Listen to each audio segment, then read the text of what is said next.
lyrical, spiritual style. Lyrical, spiritual style.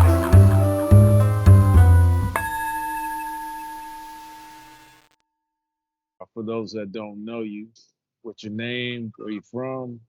What do you do? Harry James Brenner Jr. I'm originally from Central Jersey.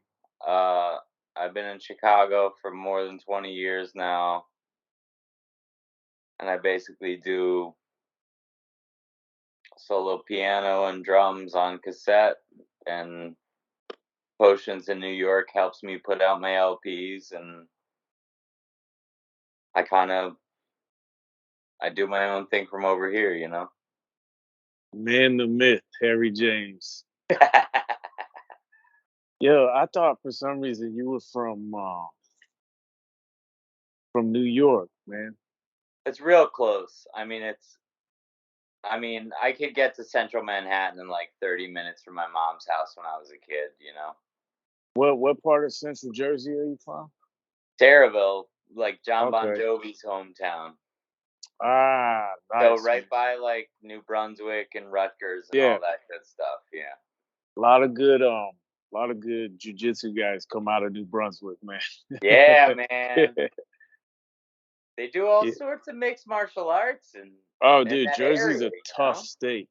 So I lived in Philly for 10 years, and I was doing jujitsu in Philly, and a lot of the guys from Pennsylvania and Jersey they're such tough guys out there, man. Yeah. Real tough guys and athletic too, man.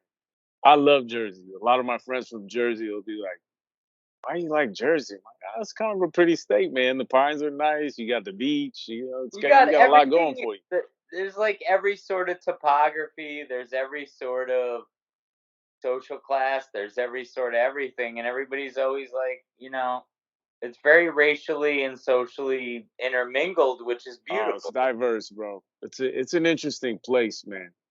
It's Yeah. I love Jersey, man, and I like South Jersey a lot. I got a lot of good friends and family from South Jersey. Nice. So when did you end up moving to Chicago? 2001. So Did I meet you in Chicago? potentially, yeah. Because I was there. I think I moved there in 2001, man. Yeah. I left Phoenix, Arizona, and moved in with Meaty. Uh, yeah, and I did a couple years in Chicago before I moved back to Oakland. Yeah, I never knew media in the early days. It was pretty much like Justice Row would be the hard link, you know what I mean? Where it's like Ah, I started working at the Shape Shop in like 2004, 2005, and Justice was still over there at that point. And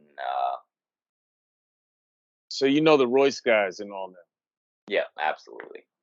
Justice Row, aka DJ White Lightning. Yep. Galapagos 4 Yeah, forever. yeah, yeah. Yep.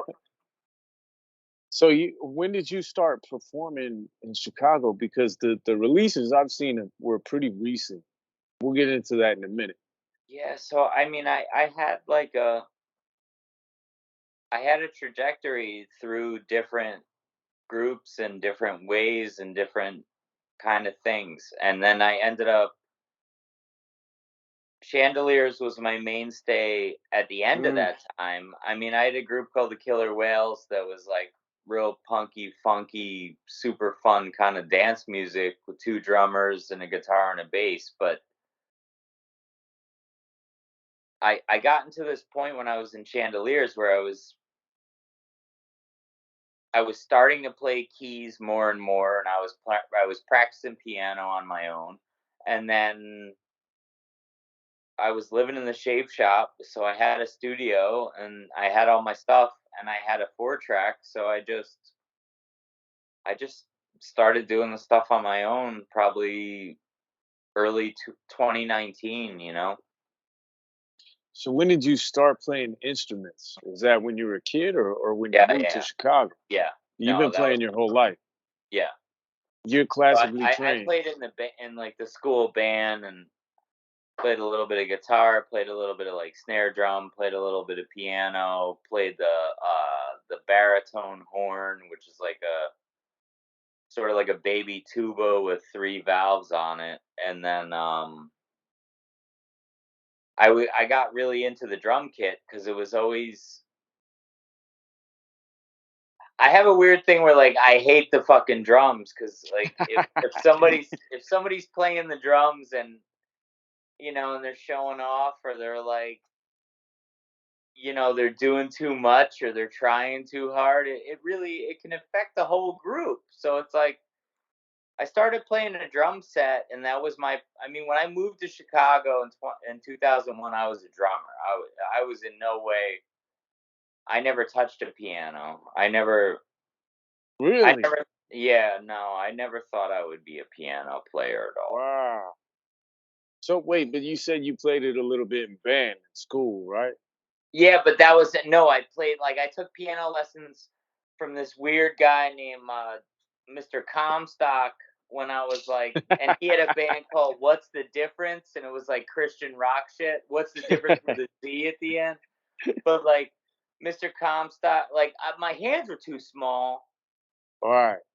and it was like 6 months of that, and then I was like, oh, I'll move on. I want to play a different instrument, and I was lucky enough where still there was the school music was still fun. I mean, I was born in 1979, so you're talking probably like between 86 and 88 or something like that. So it's Good years still for piano you could lessons. like switch your instrument. You could be like, hey, Right. well, I don't play the violin anymore. I play the snare drum, or I don't do this. I do this, and you still had like that exploration and education. So like I tried to play a piano, but it never clicked with me, and I always want to play a drum set. So I started playing a drum set, and then about 2003, um, somebody gave like this dance studio gave me a piano, so I had it in my house. But I would play it like it was percussion. I would play it like it was drums, and then Oh, that's cool. it kind of just accelerated into a weird thing where like chandeliers were making records where it was a synth and hardware band. I mean, I think it's interesting and it's notable in the way where we were playing everything ourselves and we weren't necessarily using sequences to trigger anything, so we were making our own music with Mm. electronic instruments, but at the same time, like, I started playing keyboard parts and then I would be like, well, I got kind of obsessed with, like, if the power goes out and you're an electro band, like, are you Yeah, still a that's it. music? Are you still a musician? Like, That's funny you because I still always have the thought that when I beats, was a kid. Yep. Yep. You can play the drums without any plugs. You can play acoustic guitar without any plugs, right? brass. You know? And I mean, if you listen to my records and you think about it in a more abstract way, it's like I've never recorded an electric instrument. Like, Damn. it That makes me think about what you just said. Cause yeah, hearing you say that you were playing the piano like a percussion, your piano playing is pretty percussive. yeah. But when you started out playing it like that, what were you doing? Just one note? Ding, ding, ding, ding, ding, ding, ding, ding, ding. I started really elementary. I started no more than 3 fingers, and I was always scared of the 5 finger shit, and I never Mm. understood. Like I tried to learn Benny and the Jets from Elton John, and it's like it's 5 finger chords the whole way, and I was like, Yeah, I can't even wrap my mind around this that's because the first song I learned on the piano, by the way. Yeah, really, yeah, that's so cool, man. yeah. Because I love that riff. It's Ding, so no, ding, it's ding, ding, amazing. ding, ding, ding. Yeah, bro. But that's 5 fingers. I mean, that's Yeah, if you're not voicing it completely, you're not actually playing it in a way. it's You know hard to what I mean? play. Yeah. So it turned from this curious thing into this kind of introspective thing where I mean, I was living in a studio I had the facilities to do it, and then I mean, my dad died in 2017, my best friend died in 2018. Sorry to hear that. Like, no, it's okay, but it's like it started out like a sketchbook. It started out as an experiment. I Mm, never, you know what I mean? Like to go into a 4-track simply, like, I'm not trying to be pretentious in any way, but like to go into a 4-track and just play dry with no effects, acoustic instruments into a single microphone, like your shit could sound like garblygook. Like if your time isn't right, like it's mm. just not gonna work. You got that one take. Right. You can't Hmm. punch in. You can't fuck around. You can't think about computers when you're recording the tape. You can't think about what you could do. You have to think about what's in front of you and what you should do? I was talking to my boy Stevie Weeby about this Kwang. We used to record on 4-track. Like, oh, that's all we used to use. So Yeah. if you didn't get right that first take, it was like, fuck, you have to do the whole thing over again. The whole but it's the entirety of it. Yeah, the whole thing. You But can't. that's There's no created chopping it up. inside of me, that's created a certain discipline that's made me a better musician, Mm, all in all. You know what I mean? Like yeah, it's a right. fucking mirror. You look at it, it looks at you. You only have what you did. You can't reflect. There's no ifs, ands, or buts, and the whole. You know how it is. You sit in front of a Yeah, computer. You can tweak and make. Oh, I fucked this up, so I'll just smudge it out. Or I yeah, I did this hmm, and I did this, but then I decided to smudge it out. Like you can't smudge shit out on tape. You yeah. know. That's funny that you say that because I do a lot of like just accepting what's there because I don't like to go and back and keep cutting in and cutting in. I'm like, that's it, man. I'm gonna have to live with that because I like to do it all in one thing. Yep. And usually I'll do a 64 bar verse, and it's like, fuck, all right, I'll leave all those imperfections in there. If I can live with them, I live with them. It's part of the song now. I think it creates a presence in us that's more unforgiving, and it's more reflective of where you are when you are. It's more a Right. diary shit. It's more like, coulda, shoulda, woulda fucking doesn't help nobody in music, I don't think. Right. Absolutely, man. So let's take it back just a little bit farther. Like what musicians inspired you in the past to create? Everybody has kind of like a root sound that they work off of that inspires them to work and move forward in music. It's weird, man, because I'm from a crux. I feel very fortunate in the fact that, like,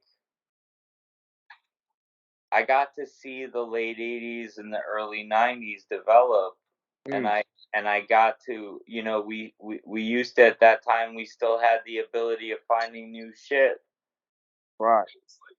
So, I mean, I would watch you on TV Raps every week. Me I too. would watch 120 minutes every week.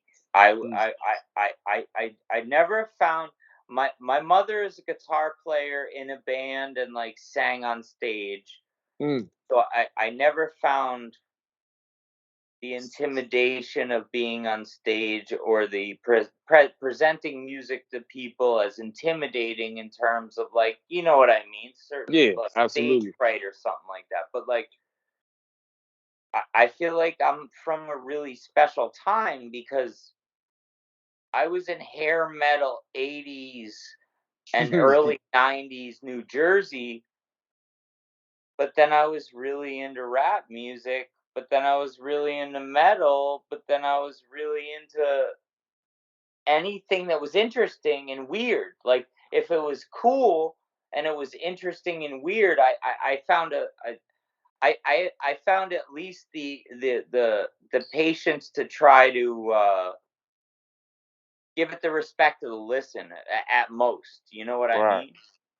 Like I had a weird instance where I went on a family vacation and I stayed in this kid's room, and this was probably like 1988, right? And this is like my second cousin or something, Mm. and and all the posters and the shit in his room was like the Smiths and the Cure, and I was like, "What the fuck is the Smiths and the Cure?" Like, I've never even heard of these as musicians, but then it made me have a curiosity. So then I was like, "Why is my cousin or my second cousin or whatever, Matthew, listening to the Smiths and the Cure?" But it didn't have a disconnection from the fact that I was like, I want to hear Rex and Effects, and I want to hear NWA, and I want to hear, you know, whatever, like fucking Skid Row, like all the like.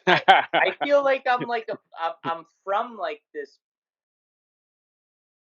I'm from a really nice time in history in terms of my own personal musical appreciation. I think you know what I Yeah, mean. right.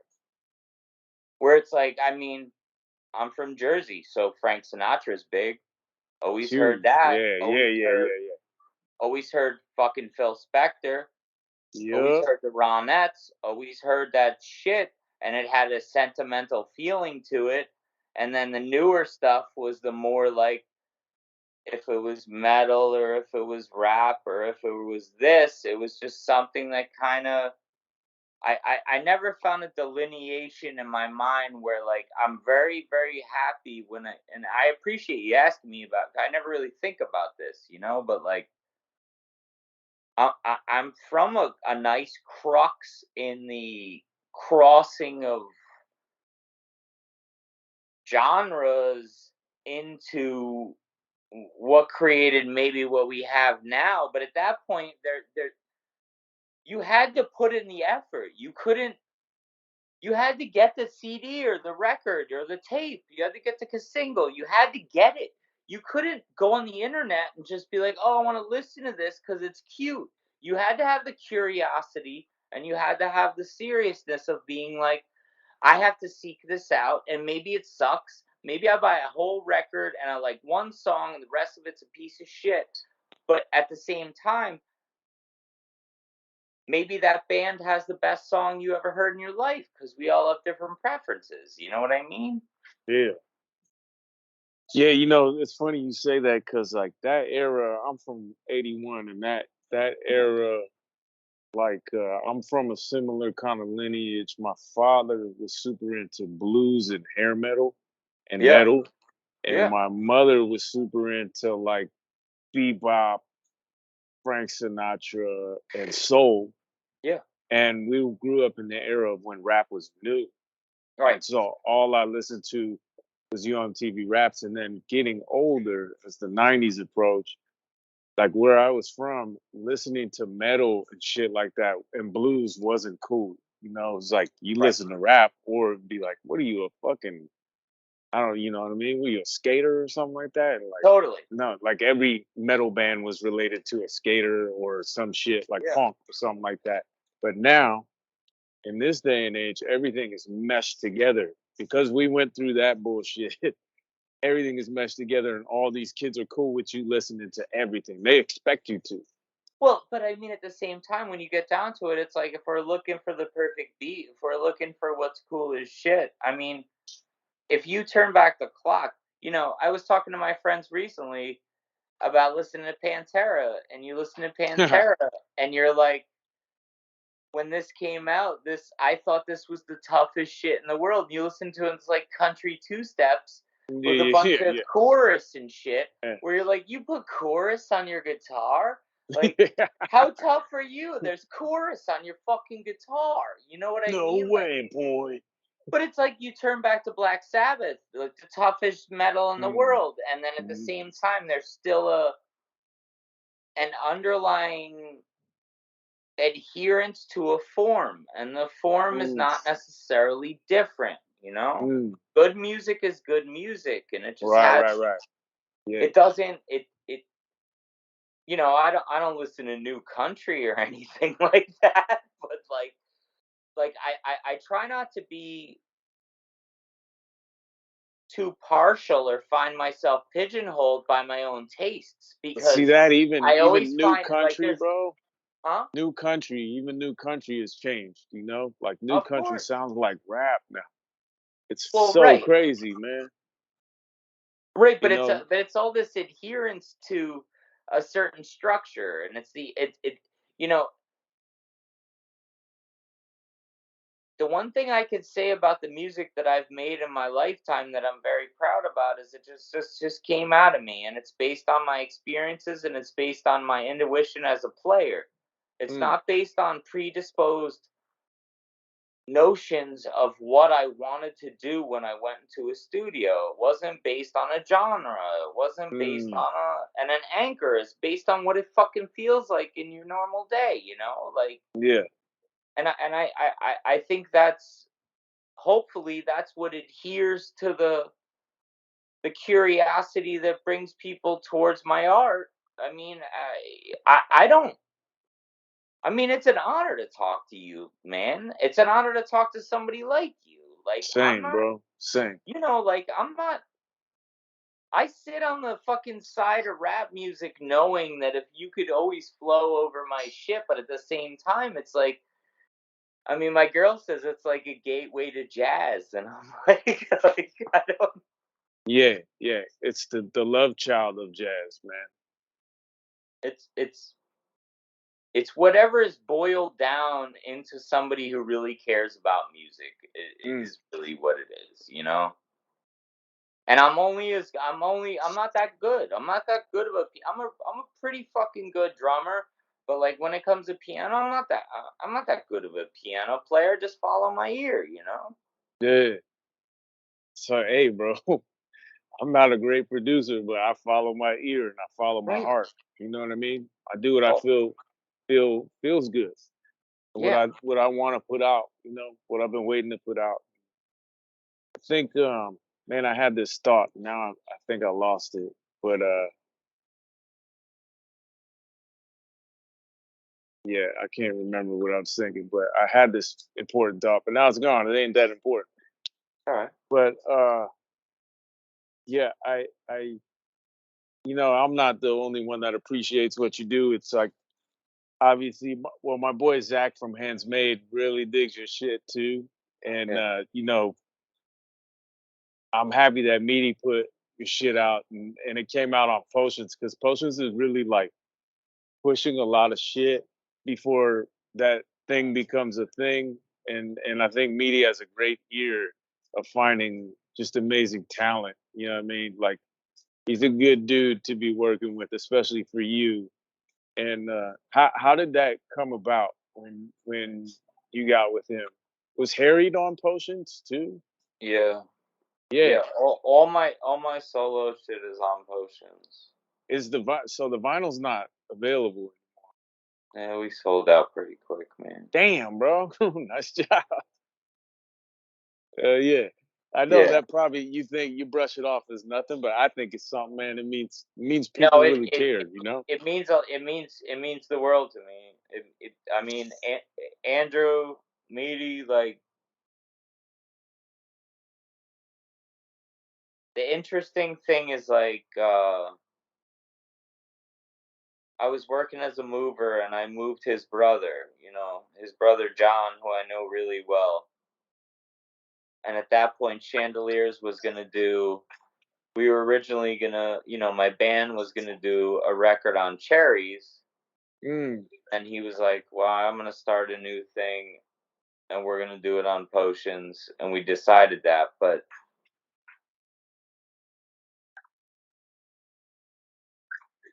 I mean, I when I started, I would do my pieces on the 4 track, and before I ever got with the engineer or anything, I do a hot mix in the 4 track, get it as good as it could be, and hold the phone up to the headphones and do a voice memo, and then I send it to Andrew.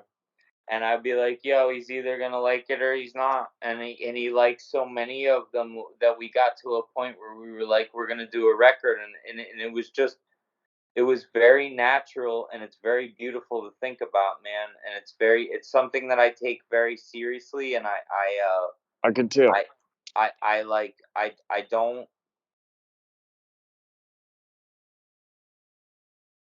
I was in the right place at the right time to work with Andrew Brealey. That's kind of how it was, man. It's kind of like nobody told me what the fuck to do. I used to think I would want to record a whole band to basically then turn into fodder for hip hop records and change the undercurrent of the beat, and Mm. like compose like a bigger band kind of thing. And then I realized that I couldn't tell somebody else how I wanted them to play. I just had to do it myself. You know what I mean? It's So like you played everything on the records? yeah, I play. I mean, Piano, drums, bass. well, it's piano and drums mostly. I mean, there's bass piano on times. There's high piano on times. But I mean, Uh, By the Numbers is 100% me, and then Harried is 100% me plus only single players playing with themselves the same as me. So it's the idea of individualistic harmony. Because if I give a horn player a piece, I don't want them to play with 15 horns in a line and having to write sheet music. I want them to play what they feel and then harmonize with themselves. That's all I've done to date. yeah. And the next one is the same way where like there's collaboration, but the collaboration is always singular so that the player is harmonizing with themselves while I'm harmonizing with myself. It's not creating an ensemble necessarily. Yeah, it's more like a unison, but completely individual Yeah. unison. Yeah. That's cool, man. Pretty refreshing to hear somebody care so much, because nowadays everything's so much about quantity, and I feel Well, like I there's a mean, lot of but loss when for you art. get down to it, like I'm not gonna sit to the side and act like I don't have a bunch of shit because I do. I mean, we're working on, the next full length is at press right now. That's another 16 tracks. I'm Damn, working on bro. another one for New Year's Eve. That's just me. That's my next archive record. And I mean, I haven't stopped since I've started, and in a way makes me feel good, and in a way it makes me feel scared. In the way where like I want to make sure that I'm still paying attention to the consistency of reflecting what's happening now. Mm, I don't like the idea of like our world is not the happiest place in the world right now, you know what I mean? nah. Uh-uh.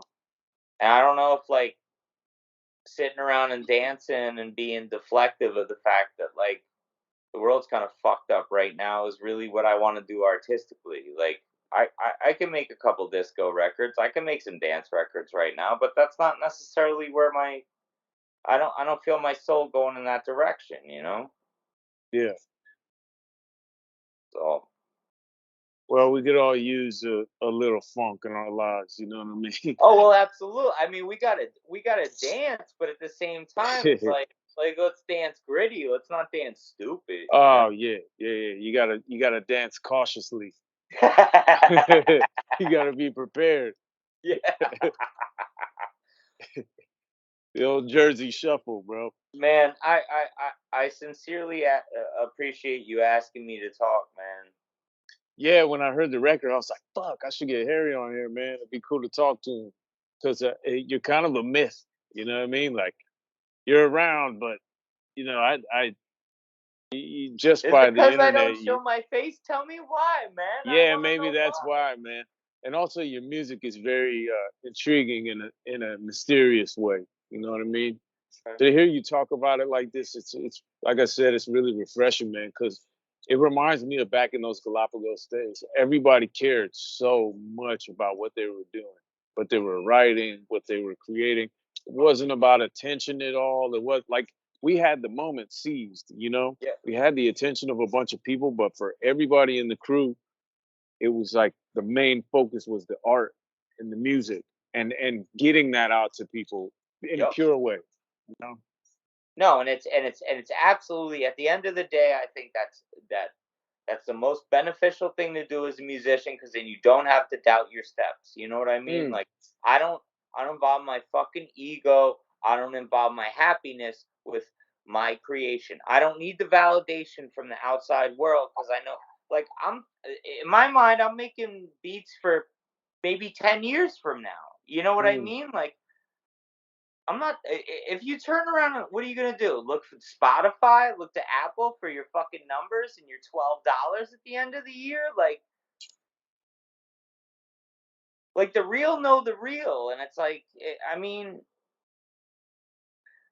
Justice is a big inspiration to me, in the way where, like, he let me be the artist assistant to him on a couple really big pieces, and Mm. I would make him playlists to put in his headphones while he's painting, and I'm making sure he's safe while he's up on a boom lift or some shit. You know what I mean? But like, Justice Rowe is real deal, man. Yeah, he is. Nah, without a doubt, he's a Like, thoroughbred, bro. Griffin Rodriguez, real deal. You're talking Yeah, about Griffin. Big like Griff. Damn, he mixed my first record, man. I forgot about Griff. he's Yeah. in Italy, man. He's in Wow. Monterione in Italy. Shouts to Griff, man. Griffin Rodriguez. It mixed a lot of the first Galapagos records, man. And And I also mean, Jash, too. Shouts to Jash. yeah. I mean, Griffin saw me play with the Killer Whales, and he saw me play drums, and he came up to me, and he was like, "You sound like Jackie Liebezeit from Can," and I was Ha. like, I don't know who that is," and he was like, you should listen to Can," and then I listened to Can, and I was like, "Oh wow, like, I guess I do really like cyclical drums that don't have accent." Like, it's like, the idea of cyclical drums that don't have accents, and then music having the ability to move forward, it's more like an Afrocentric appeal Mm. in an Eastern standard. It's a different approach to a rhythm, and that was a special time. And I mean, I don't fuck around with fuck people, man. I Yeah. don't keep little people in my life. Like, all my friends who are my friends, like, I care about them because they care about me, and I've cared about them for the whole time. We haven't been fucking around, and Yeah. it's like everybody's got a family, everybody's got shit to do now, and that's beautiful. But at the same time, it's like, there's a real crew, and then there's the crew of people that are just active and fucking doing fuckboy shit. And I don't want to ever want to be negative, and I don't want to hate on people. Nah, I that's don't just want to yuck. realistic, bro. I don't want to yuck people's yums. Like, Yeah. I don't want to be like, "Yo, you're into this, but that's yucky." I don't want to do that ever, because it's not worth my time of day. But at the Right. same time, like, you've been exposed to it and I've been exposed to it, and there's a real beauty in the Bunch. shit that we see, man. Absolutely. I feel bad, man. I don't want to ever sound like I'm like standing on a Chicago pedestal trying to talk up my friends, but like, Nah, not at all, bro. I know that. I know that world well, bro. I was a part of it. I know. And it gave me a lot of grit, man, in the sense of like, I mean, even before that, man, I think like real recognize real on that note, man. It's true. Like everything you're saying is true. And also it needs to be said, because not enough people are saying it. Too many people are like super accepting of bullshit. Bullshit moves, bullshit music, bullshit art, just bullshit. Too many people accept it because trying to be nice. I don't want to see my friends selling themselves short, and I don't want to see shit disrespected. Like, I really don't. You know what I Right. mean? I you know, um, so I'm gonna segue into this. Like, are you working with rappers at all? You working with any rappers? So Do you rap? You rap for sure, dude.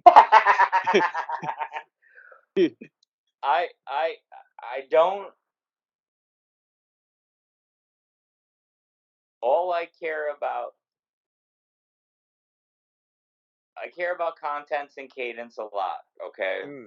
Now, so like, I had the pleasure recently where I sent a couple tracks to a guy, and let's get some shout outs to Zeus, Big Zeus. Hey, Ah, Big what's up, Zeus. Zeus? What's up, Zeus? You were sleeping. Wake up, Zeus. So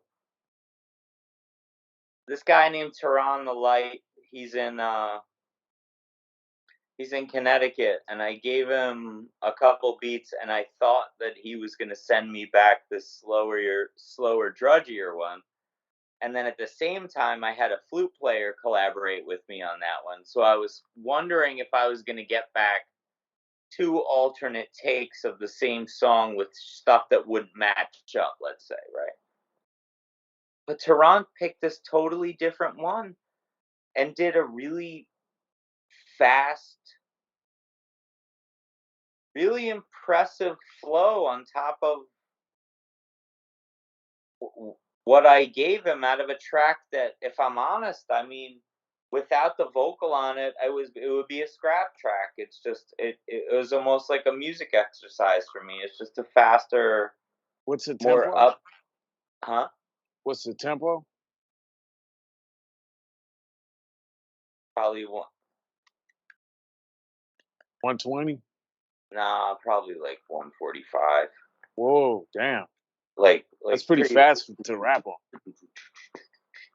Yeah. And I mean, he stuck it really well, and I think that'll probably be, in terms of something that I release with a vocalist, that'll probably be the first one that I do. But I've been working with a really brilliant vocalist named Titus, who's in my town, but he's more of the school of like he's a son of a preacher. He's more of a spiritual gospel singer. But at the same Mm. time, it's like I never I haven't been given enough opportunity in that realm, man. I haven't been approached by, I mean, Tommy, like Controller 7, like, he loves my shit. We talked about working together. Like, I don't necessarily want to take my pieces and work with a producer and chop them up in Ableton and then have somebody flow over them. But at the same time, like, a lot of these are flow worthy. I mean, on By the Numbers, like, I have bars for Freddie, and it's like, in the back of my head, I'm always like, God, I hope Freddie Gibbs hears this shit and fucking raps over it. That, like, I like, that's a dream of mine. But it's it's odd in the way where curatorially, like, I don't know what my music is, man. Is it rap instrumentals? Is it jazz? Is it emotional outpourings? Or just some weird fucking dude in Chicago? Like, I don't like, I'm It's interested. Like, it's I don't not know what your it's not take is. nothing. You know what I mean? It's something for sure. Like, what do you I find in it? I can rap on anything that I feel rhythmically and emotionally. If I feel it emotionally or rhythmically or it puts me in a certain place, I can hit it. I freestyle all day. That's all I Yeah. do Yeah. to myself. Because I don't Yeah. have any friends. Yeah. But I think that idea could be cool, man, just to see what you and Tommy could do. Because the way Tommy's brain works when it comes to structuring things is pretty incredible, man. He's one of my favorite producers. And he's so sharp and he's on it right now. Now's a good time to work with him. I agree. And I'd love to see you and him together. That would be interesting, man. Very interesting. And Because the it's way you difficult because it's produce like things, there's I'm only s- so many hours in the day, but at the same time, it's also like the trajectory of some of these moves have to find a home in the best place that they can be for me, and that's just starting to happen. I think. I think you guys should be in the same room if you're going to work together, though. You know what I Yeah, mean? yeah, I think that's how it would work best. You know, Tommy's used to working by himself, but I think like be cool to have you two in there together, you know. Yeah. So what are you feeling hip hop wise these days?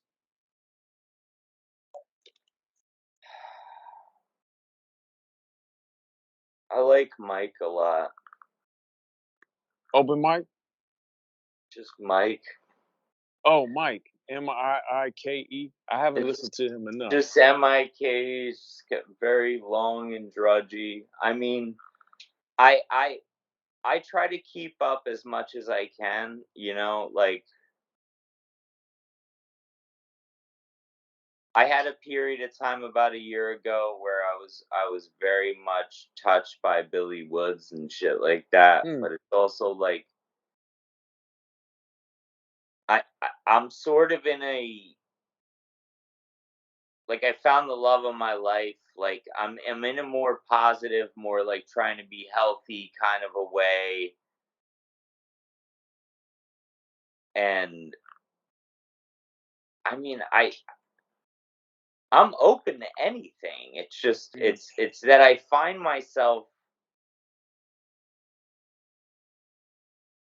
find myself these days being attracted to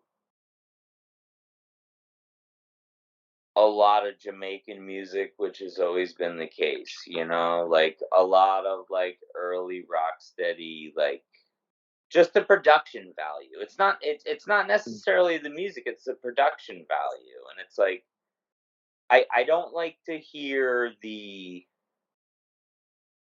shriller high end kind of stuff. It's like, you know, like a dude like JPEG Mafia, like I got a lot of respect for him. I got a lot of respect for you. I got a lot of respect for a lot of cats in the game. I worry about what the computer's doing to the fact that, you know, you figure if you chuck it into the thing, right?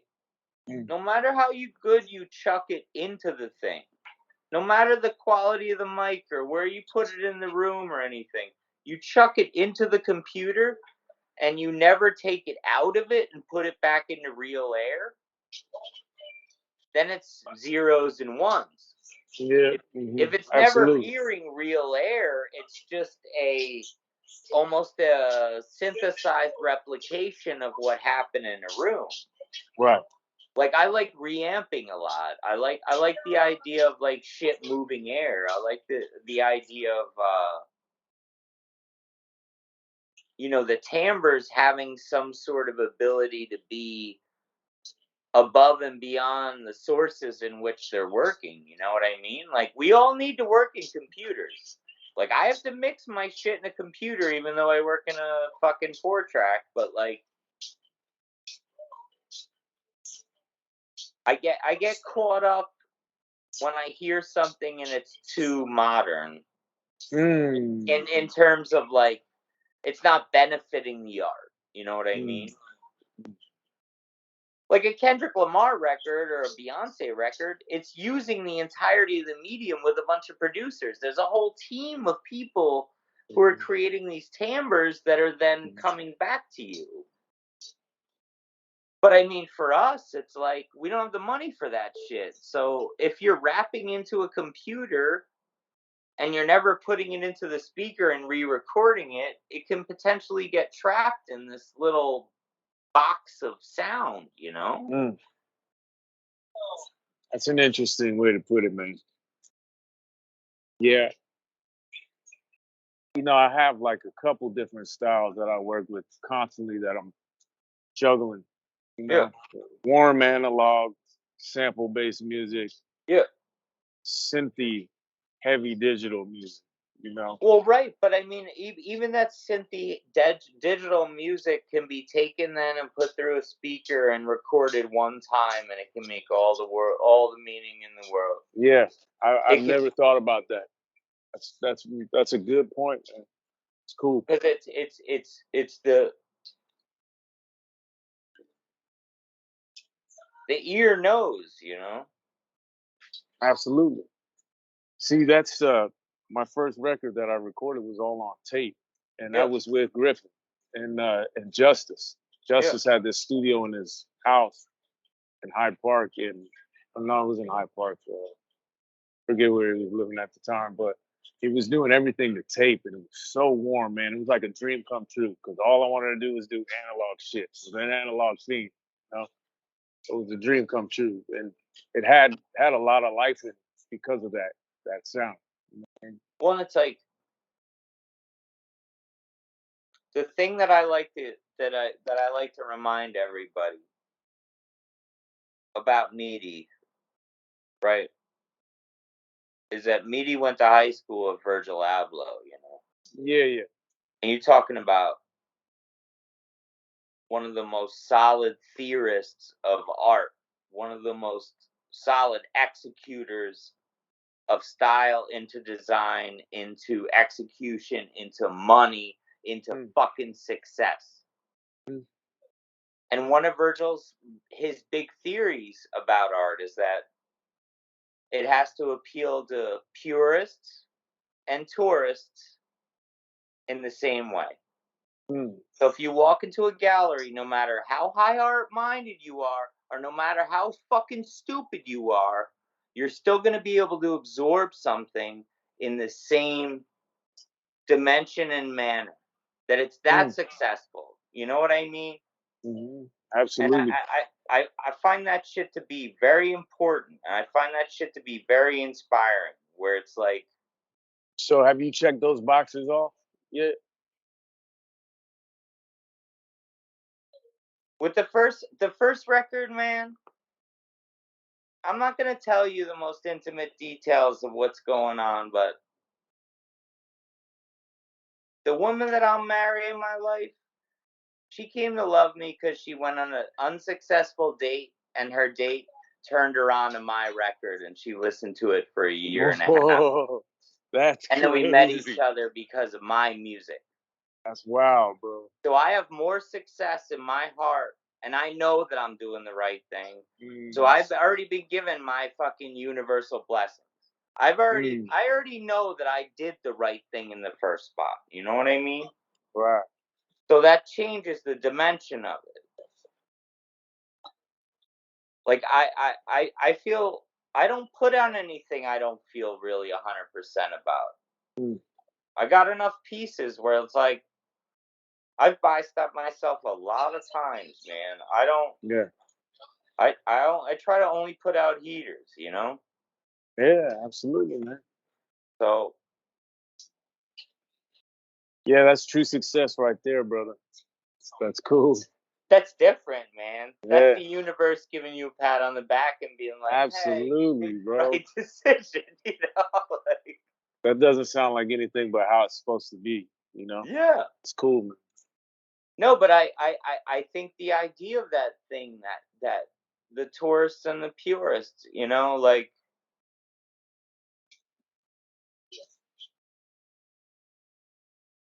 of course you want to appeal to the hottest heads, the people you respect most in the world.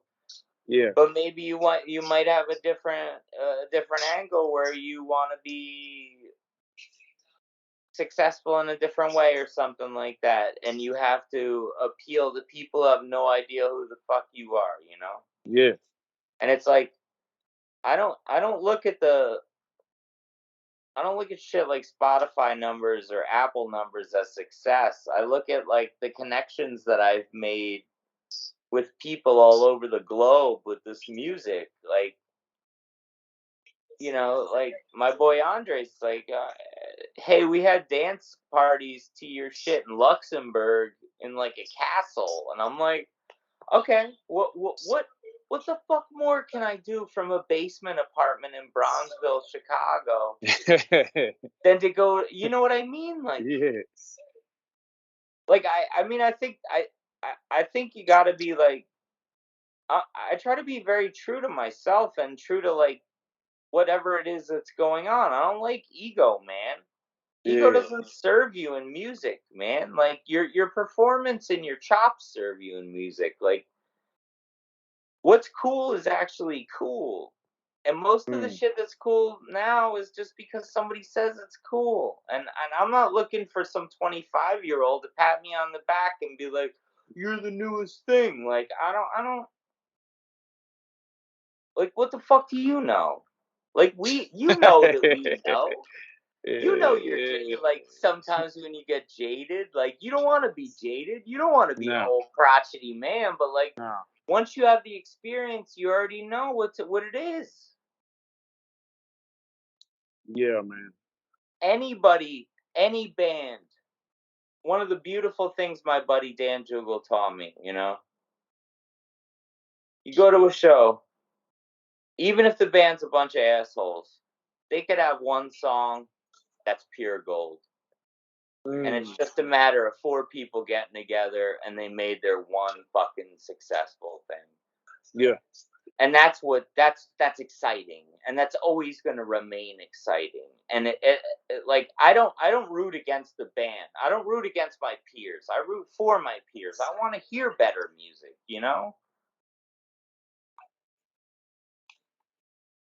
It's few and far between for me these days, man. Right? I'm always listening to old shit. I find way more gems and digging through the past than I do currently because everything is so attention driven. You know what I mean? People want attention. Don't get me wrong. I understand fashion and style to probably better than most people. Me and Virgil would have had some good conversations. We came up in the same scene. Yeah. So if I'm doing something flashy, it's not for the sake of attention. It's for the sake of how I feel, Yep. and what I came up, my experience, my art, how I interpret things. Because I look at that in the same sense as I look at music. I just happen to care more about music. Yeah. So it's real hard to find something that I think is genuine, even when it comes to underground hip hop. When I hear all this wordy rap, like you just being wordy because it's trendy now. I'm like, you being wordy for the sake of being wordy, like that drives me the opposite direction. I'm like, nah, I'm gonna be more simple and more rhythmic and take my time with this and make it hit harder and make it attract a different audience that doesn't think that wordy shit is cool and doesn't think this is cool. They just like it because it feels good to them. You know what I'm Right. saying? You ever heard the term cheugy? Nah. Cheugy, Cheugy was coined about 2013. Cheugy's like trying too hard to be trendy and cool, which makes you Oh, completely uncool. Be like, yeah, yeah. man, real Shoot. chewy right now. That's a good word, bro. That's a good word. But Oh, yeah, dude, this I sincerely like thank you so much for asking me to talk to you, man, because this is really I hope I haven't been like over speaking or anything. no, I think what you're saying is really important, to be honest, and it's at least important to me to hear this stuff too, because I don't hear it very often anymore, and I used to hear it a lot. And it's nice. It's nice to hear somebody that cares so much about what they're doing that they don't leave any stone unturned, and they look at every single detail. And it's nice to hear your point of view. You know what I'm saying? And how you envision things and how you create, put things down. But with that being said, what's coming next? Let people know before we got to jump off of this call. So off the record, 16 tracks is coming out on Potions. That's my next full length. That's what I would say was probably the end of the trilogy of these records. That has some collaboration with a lot of hot players. That has some really sick moves. And then I decided I'm gonna do an archive record called 123 123 because New Year's Eve, that's the date. So 12/31/23. Whoa, That's that's one cool. two three 123. That's cool. I'm I all like Mr. that. Numbers. So I've been in the studio with Nick, and that's going to be 100% just me again, just like by the numbers. I think it'll probably be a tape at first, just based on production times, and then we'll do a short run record of it afterwards. But that's kind of like everything I've been simmering on since 2019 to now. So there's there's some hard hitting shit on there, man. To tell you Hell the yeah. you know. I'm excited, man. So it's It's looking like, yeah, it's looking like 2 really serious moves for the rest of the year, and then I think Zach's gonna do a solo piano record on Hands Made early next year. I've been doing a lot of my first performances since COVID were all solo piano performances. So Julie, my partner's been helping me have a lot of confidence in terms of like I've been going for it, man. So are you gonna be touring anytime soon? yeah, I'll be touring either with Gerald Bailey, just moving around, or I'm gonna definitely come out your guys' way and just probably do some solo piano sets around that time. Yeah. Cool, man. That'll be amazing. Where can people find you? Like, what's the best place to find you, to interact with you, and see what you got going on daily basis? I mean, I keep my Harry the Hat Instagram. I got this big good EQ Instagram. I don't do too much social shit these days, but I mean, it's just Harry James on all the different platforms as of right now. Okay. I'm gonna try to make some more moves so I can be a little bit more visible, but I find the mediums are getting colder and colder. You know what I mean? It's like I really want. It made me feel good that you seem to think I have some sort of mysterious mystique. 'Cause like,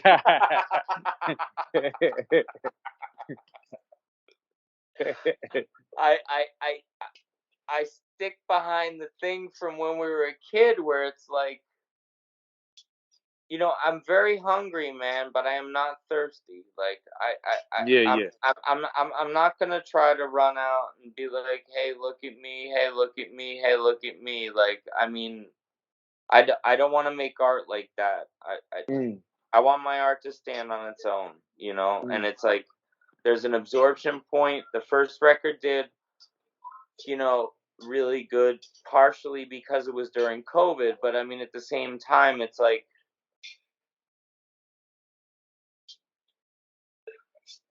it's not about instantaneous validation.